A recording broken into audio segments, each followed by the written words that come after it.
তো গাইস এখন আমি একটা ফোন বিক্রি করলাম, এখন বাটন ফোন ভালো করে দেখান, একটু ঘোরা দেখেন, ঘোরা ঘোরা উঁচু করেন ফোন। হ্যাঁ এই যে এই ফোনটা। কারণ ফোনে কি কথা টথা বলছেন সব কিছু? হ্যাঁ বলছি। হ্যাঁ বলছি। ঠিক আছে, ঠিক আছে। সব কিছু ঠিক আছে তো না? ঠিক আছে। আল্লাহর রহমতে। তো ইলেকট্রিক জিনিস, এই ফোনটা নতুন বাজারে যদি কিনতে যান তাহলে হয়তো 1000-1200 টাকা পড়তে পারে। আপনাকে আমি দিলাম কত, 500 টাকা। তো 500 টাকায় দিছি। এখন যেহেতু 500 টাকায় দিছি, এটা তো আর কোনো গ্যারান্টি ওয়ারেন্টি হবে না বা কোনো কিছু নাই, ঠিক আছে? ইলেকট্রিক জিনিস হলে ভাগ্য। আর যদি কোম্পানি দিত নতুন, সেক্ষেত্রে তাদের একটা অথরিটি থাকে, ঠিক আছে? তো আশা করি আপনি ব্যাপারটা বুঝতে পারছেন। আর এরকম যদি আপনার কাছে কোনো পরিচিত কোনো মানুষ আছে যে একটা মোবাইল কেনার মতো এরকম পরিস্থিতি নাই, ঠিক আছে, সমস্যা, তাহলে আপনি অবশ্যই যোগাযোগ করবেন। আর আমার এই ভিডিও যারা দেখবেন তারা অবশ্যই যোগাযোগ করবেন।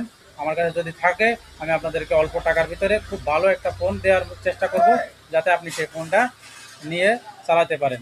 তো ভালো থাকবেন। আসসালামু আলাইকুম।